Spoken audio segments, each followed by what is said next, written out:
আসসালামু আলাইকুম রহমতুল্লাহি ওবরাকাতু। সম্মানিত দর্শক শ্রোতা, প্রিয় মা বোনেরা, আজ আমি আপনাদের জন্য এমন একটা ভিডিও নিয়ে এসেছি যে এই ভিডিও আপনি দেখলে আপনি গুরুত্বপূর্ণ একটা বিষয় জানতে পারবেন।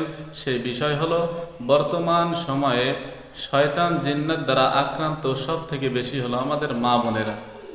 এই মা বোনেরা কী কারণে শয়তান জিন দ্বারা আক্রান্ত হয় এবং এই শয়তান থেকে বাঁচতে হলে আমাদের কি কি করণীয়, এই বিষয় সম্পর্কে আপনি জানতে পারবেন। তো সর্বপ্রথম জানব যে আমাদের মা বোনেরা কি কি কারণে শয়তান দ্বারা আক্রান্ত হয়। তো এই শয়তান দ্বারা আক্রান্ত হওয়ার অনেকগুলি কারণ আছে, সব কারণগুলো উল্লেখ করা যায় না। এর মধ্যে উল্লেখযোগ্য একটা কারণ হলো যে মা বোনেরা যখন তারা চুল ছেড়ে বাহিরে চলাফেরা করে, ঘোরাফেরা করে, তখন শয়তান জিন্নাত তাদের উপর আকৃষ্ট হয়। দ্বিতীয় কারণ হলো আল্লাহ পাক রব্বুল আলামিন মা বোনদের জন্য পর্দাকে ফরজ করেছেন, যে তারা যেন তাদের চেহারাকে, তাদের সৌন্দর্যকে ঢেকে রাখে। কারণ হলো মা বোনেরা যখন তাদের চেহারা খুলে বেপর্দা অবস্থায় ঘোরাফেরা করে, তখন শয়তান জিন্নাত তাদেরকে দেখে তাদের উপর আকৃষ্ট হয়।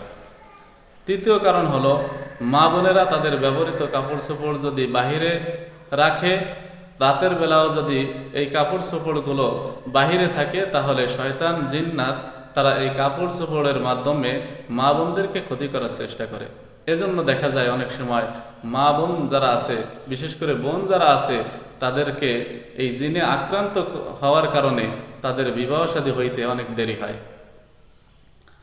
তো এখন আমরা জানতে পারবো মা বোনরা এই জিনের আক্রান্ত থেকে কিভাবে বাঁচবে, এই আমলগুলো আমরা এখন জানব।